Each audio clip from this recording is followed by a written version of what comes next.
Hello my dear friends, you're in the Military Summary channel, and today we will discuss the situation in Ukraine on the 2nd of August of 2023. Today we have a lot of very interesting updates, so let's start. In this video one more time we're going to start with the ports on the Nile River with Ismail, with this settlement in the southern part of Odessa area. Today we got more videos, more photo confirmations of the results of Russian strike in that area. The Russians were using drones, the Russians were using missiles to attack this territory. According to the information we have, as a result of artillery, as a result of that strike, the Russians attacked the Ukrainian river port, the Ukrainian industrial area, fuel depot, and so on. And one more time, as we discussed during the previous video, the Ukrainians with the Western countries to try to make an attempt to answer this port when the Russians have established the blockade. There were three ships that were heading in direction of that port: the ship under Israeli flag, the ship under Turkey flag, and the ship under the Greece flag. And all those three ships, according to documentation, should have loaded in this area. But probably, of course, the Russians, one more time, don't have such a legal right to attack ships, fleet in the sea. Of course, it's really illegal.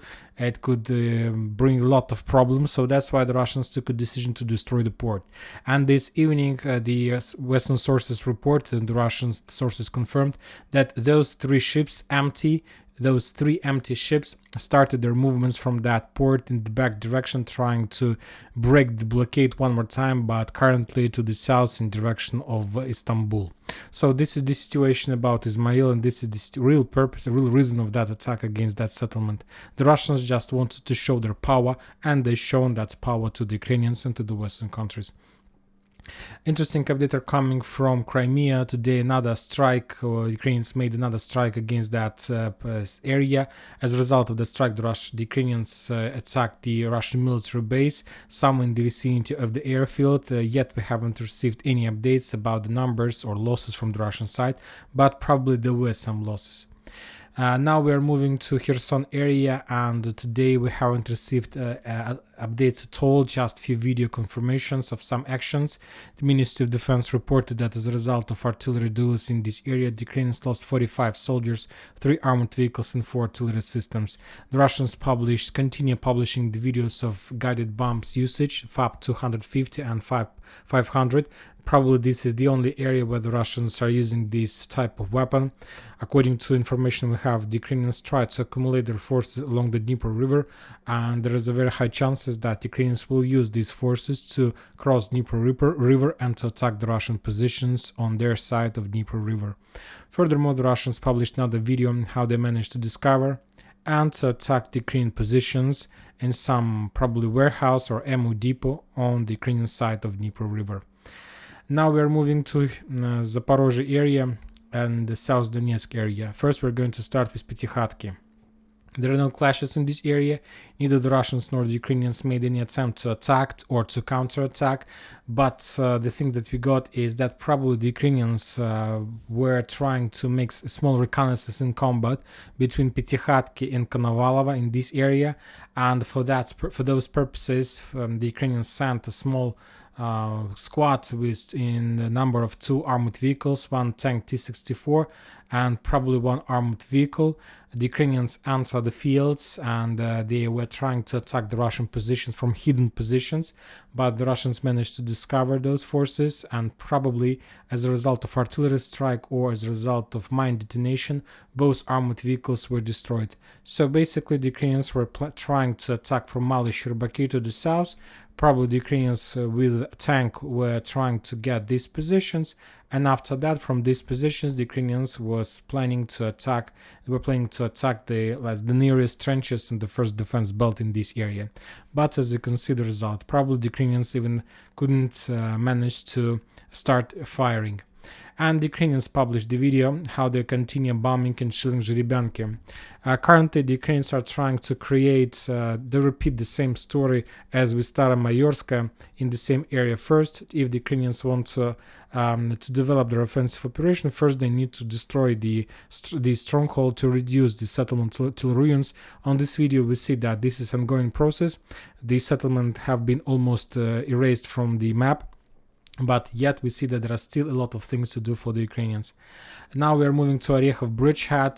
Today we haven't received almost nothing from this bridgehead. There is a small operational pause after a few days of rotation process that when Ukrainians were trying to change the forces on the ground and to bring some support and supply. Currently, the Ukrainian forces on the ground are waiting for another rotation process, and the Ukrainian main forces are located somewhere in the vicinity of Novodanilovka, Malotokmachka. The Ukrainians published the video how they discovered the Russian ammo depot in the south of Robotina, the ammo depot that Russian forces were using during the main phase of Ukraine's greatest offensive operation. The Ukrainians discovered that ammo depot and destroyed as a result of artillery fire. The Russians published the video of Ka-52 strike in this area. They managed to discover the Ukrainian armored vehicle, and within the distance of 10-15 kilometers, the Russians destroyed another armored vehicle in the Zaporozhye area. And we got another video of armored vehicle graveyard in this area. These tanks are old, and there is just a new armored vehicle that have appeared recently, and also was destroyed during the clashes during the previous days. When talking about Vremivka tactical bridgehead, we got few updates from the Ukrainian sources. This morning we got a piece of information that the Ukrainians start offensive operation in direction of Urozhaina from two sides.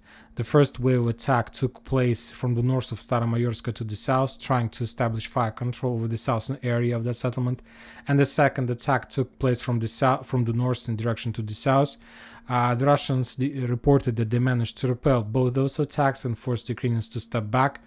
And furthermore, the Ukrainians during that attack were trying to cut the supply and support road in the area of that settlement. For example, in this video we see how the Ukrainians managed to discover a Russian convoy that were heading to the north, probably reinforcement, and as a result of artillery strikes, the Ukrainians managed to slow down the Russians.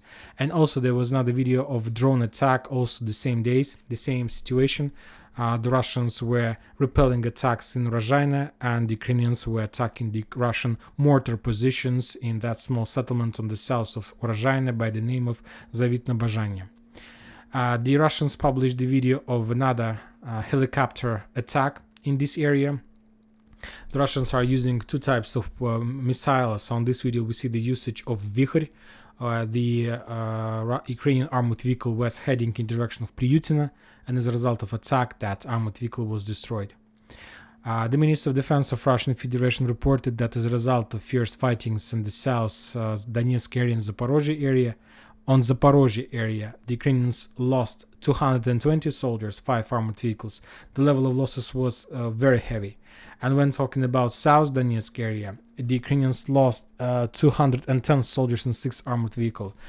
This is a very heavy level of losses. 430 soldiers just for the previous 24 hours, so up to 1 battalion the Ukraine lost during those battles and clashes. The Russians published more updates from the south of Marinka. For example, on this video, the Russians provided us a video when the helicopter Mi-28 attacked the Ukrainian positions in that small settlement using the new type of missiles, Lemur, or equipment 305. This is the missile rocket for the helicopters that can be attacked within the distance of 15 kilometers. So basically these missiles make the Russian helicopters invisible for the Ukrainian air defense systems. And also the Russians published the video how they were bombing the trenches in the forest lines on the north of Novomikhailivka. This area used to be under Russian control, but after the Ukrainians launched counter-offensive operation, the Russians were forced to step back.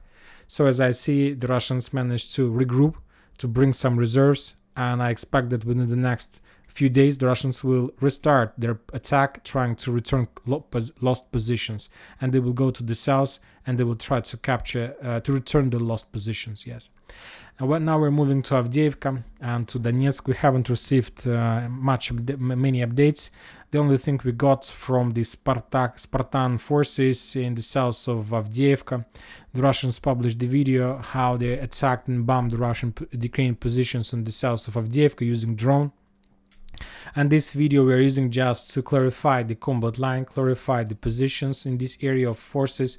And basically, according to this video, this is the fresh video, we got this video today. According to this video, we see that during the previous waves of counteroffensive operation that was made by the Ukrainians during the previous days, they managed to return their lost positions on the south of Donetsk main road. So basically, according to this video, according to geolocated video, we see that Ukrainians during the previous counteroffensive operation managed to restore control over these positions. Now we will update this map before the next video. Now we are going to Bakhmut, and probably this is the only area with a massive number of updates from both sides, either from the Russians and from the Ukrainians. The Russians reported as a result of fierce fightings on Donetsk front line, the Ukrainians lost 295 soldiers. The Russians managed to repel 12 attacks, and the Ukrainians lost 9 tanks. As you can see, we got a lot of updates from the Ukrainian side. During the previous 24 hours, the Ukrainians were bombing and shelling the Russians with all types of weapons they have, but mainly they were using drone. Their famous tactic of massive drones attack. On this video, we see how the Russians were trying to redeploy their forces using the light vehicle. The Ukrainians managed to discover, and after that, the Ukrainians attacked that armored vehicle. With these attacks with drones, it's very difficult to understand the losses and the damage that these drone Ukrainian forces can deal, because from one side we understand that probably they are able to deal significant damage, significant losses, but from another side we understand that sometimes, like with this armored vehicle personal carrier, maybe the drone attacked, but whether the Ukrainians were able to destroy it or not. So this is a very light type of weapon, light vehicles. For example, another video from the same area, but on this case we see that Ukrainians managed to destroy Russian armored vehicle. On this video we see another attempt to attack by the Ukrainians, another armored vehicle that the Russians were using to supply and support their forces in Klishchiivka during those heaviest clashes. And the same video from the right in front of Andriivka. The same situation. The Ukrainians managed to discover Russian armored vehicle and to destroy or attack or to damage this armored vehicle with a drone attack. So let's see. Yes, the armored vehicle was damaged, but probably not destroyed. But I'm not sure that the Russians are able to use it. When talking about the Russians video, they destroyed another M77 howitzer behind Delivka in the vicinity of Kurdyumovka. The howitzer that Ukrainians were using to attack the Russian positions and to suppress their forces in Klishchiivka. Also, the Russians attacked few positions, also another artillery system, also the same area in the vicinity of Chasov Yar and Konstantinovka. The Russians were bombing heavily Klishchiivka and the area in the vicinity of Andriivka to slow down the Ukrainian offensive operation. And the Russians, probably this is the first normal geolocated video recent of the situation on the northern trenches of Klishchiivka. And according to this video, this area is completely under Ukrainian control, not even in the gray zone. The author of this video claims that Ukrainians captured the machine gun position and some stronghold, and the Russians understand that the only solution they have is to destroy this stronghold if they want to counterattack or something like this. Anyway, the situation in Klishchiivka is very critical. And the thing is that, one more time, I like to do this, if we increase the number of updates that we receive, let's say from the 23rd of July, we'll see the real picture of Battle of Klishchiivka. Based on different types of icon, we understand that this is exactly the Ukrainian tactic. To use drone massively. As you can see, more than 60-70% of events that took place in this area from the Ukrainian side were the usage of the drones. One more time, it's very difficult to understand whether the Ukrainians whether this tactic is successful or not, because sometimes you can just damage armored vehicle but not to destroy it. And as you can see, that 70% of the damage that Ukrainians dealt in this area is using the drone forces.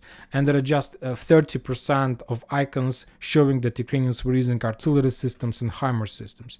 When talking about the Russians, there is a completely different situation. The Russians are combine their tactics like 50-50.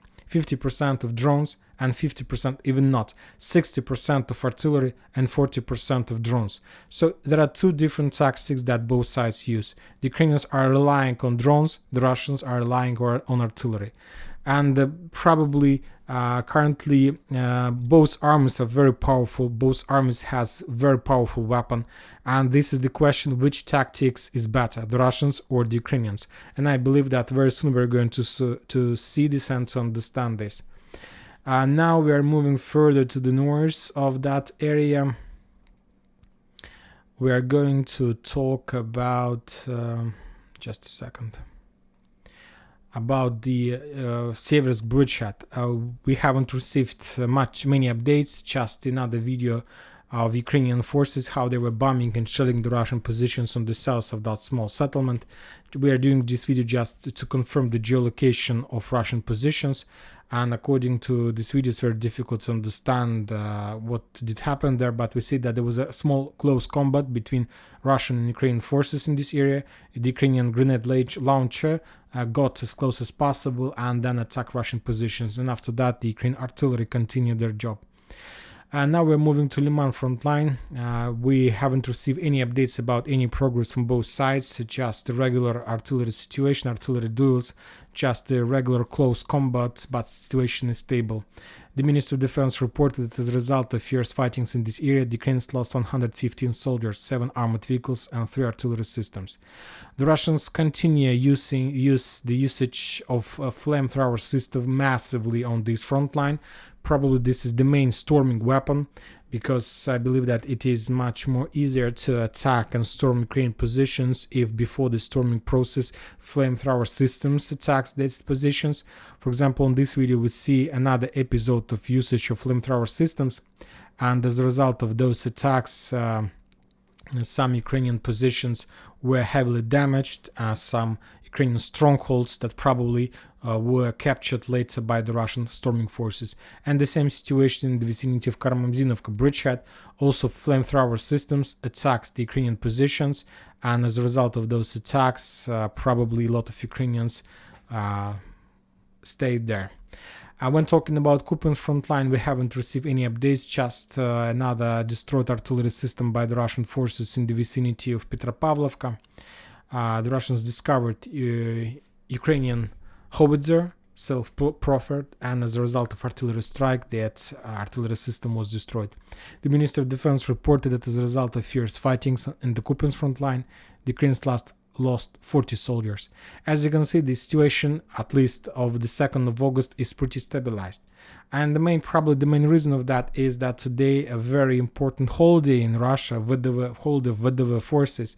Maybe there are very fierce fightings, but because of this holiday, not many people are able to send some videos, some piece of information, some information, and so on. So we need to wait for tomorrow. I believe that if anything happened today, we are going to receive more updates tomorrow after this VDV holiday. But for now, we have what we have. And that's it for today. Military Summary channel reminds to condemn any violence in the world. Thank you for watching. Subscribe to my channel, put your likes, join my Patreon, and have a good day. Bye bye.